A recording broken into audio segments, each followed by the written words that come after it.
guys na mag-locate ng earrings na 14K. So ito yung natin, long range locator. Ayan po mga kadits ko, na pansin nyo, dandahan mo sa umikat. Nandun po yung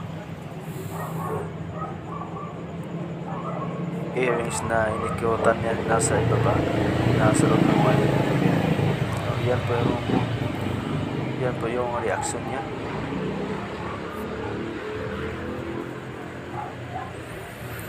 Medyo mahina lang yung niya, ikot mga ka-TH. Kasi maliit lang yung dinidetect natin.